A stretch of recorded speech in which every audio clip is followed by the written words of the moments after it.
Good evening, visitors. Welcome to the Australian War Memorial's last post ceremony.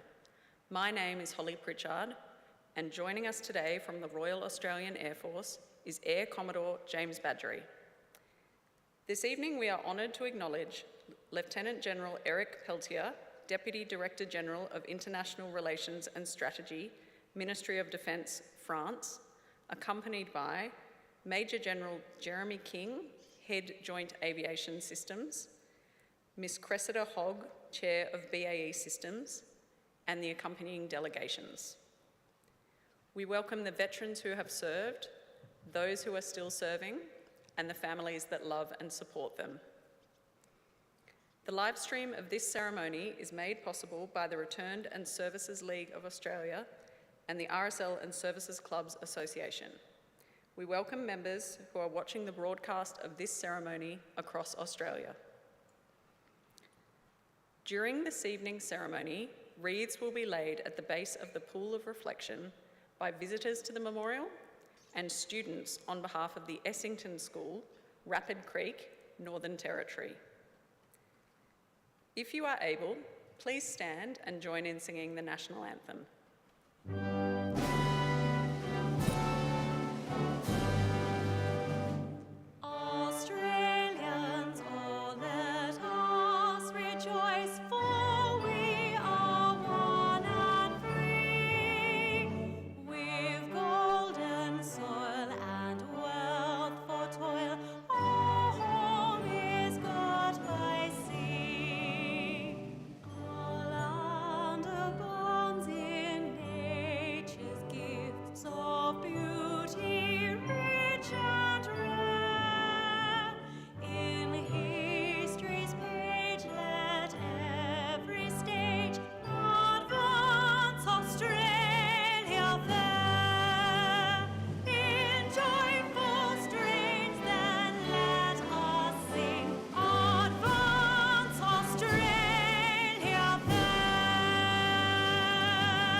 Students, please be seated.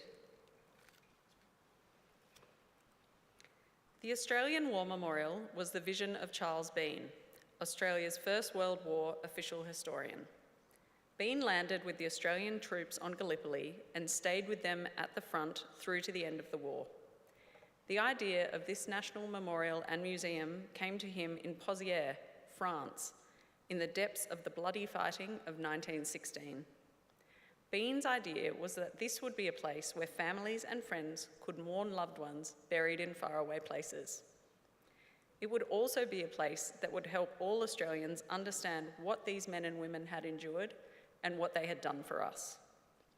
Bean's vision, to which we remain true, is best expressed as inscribed in the entrance to the memorial's galleries. Here is their spirit, in the heart of the land they loved, and here we guard the record which they themselves made. Tonight we will read the story behind just one of those on the Roll of Honour, which lists the names of more than 103,000 men and women who have given their lives for us in war and on operations for more than a century. But first, we present a lament, Flowers of the Forest. Wreaths or floral tributes will now be laid at the base of the Pool of Reflection.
Today we remember and pay tribute to Lance Corporal Robert Leslie Hooke.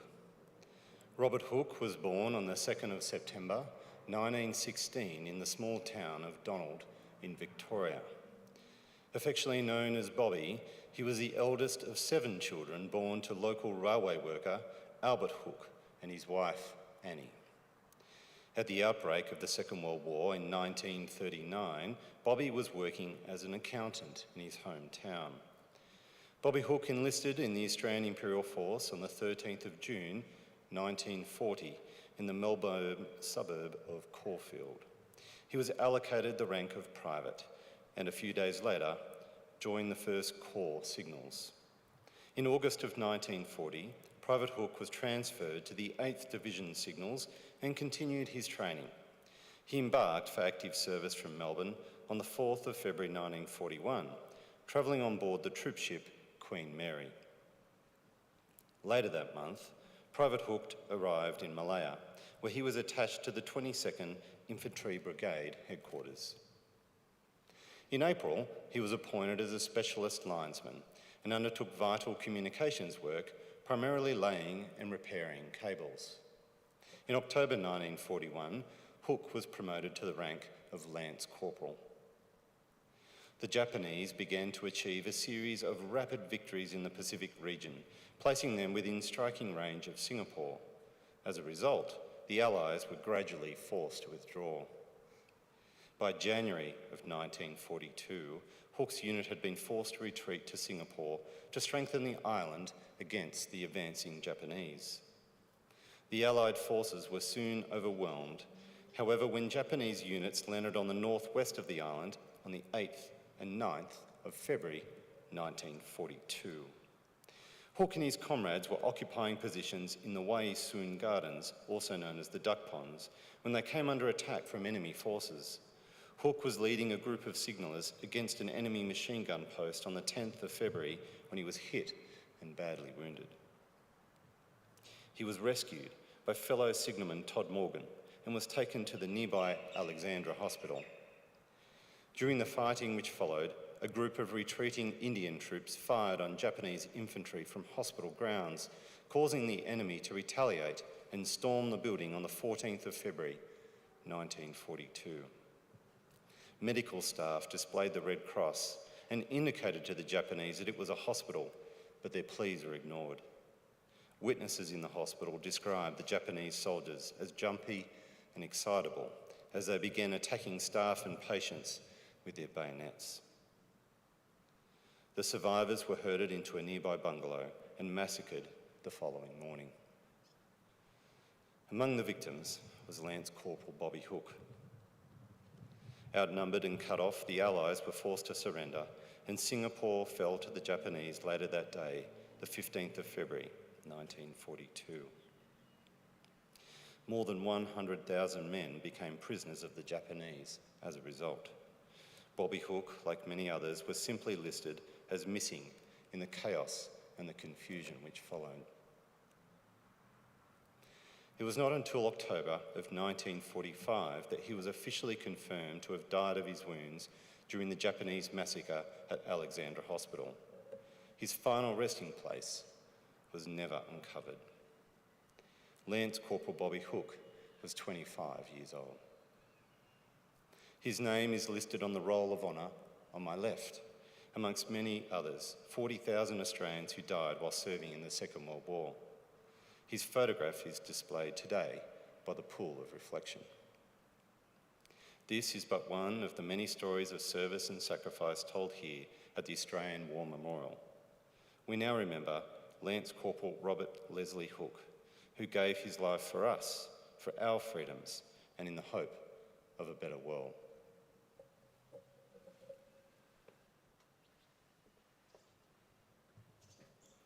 Please stand for the reading of the Ode and the sounding of the last post.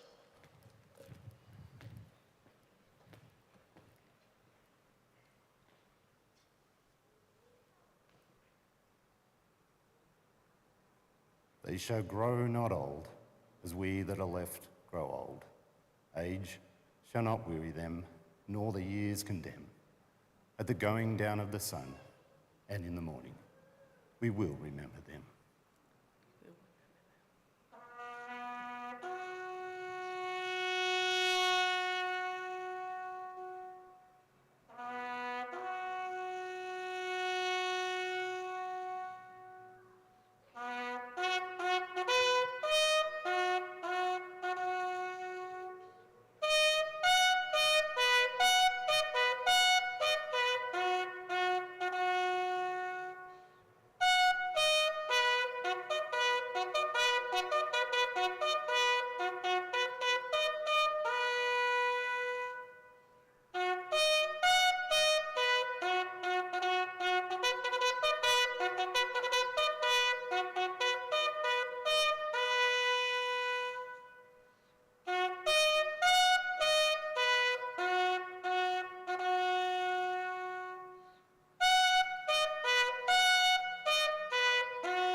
Lest we forget.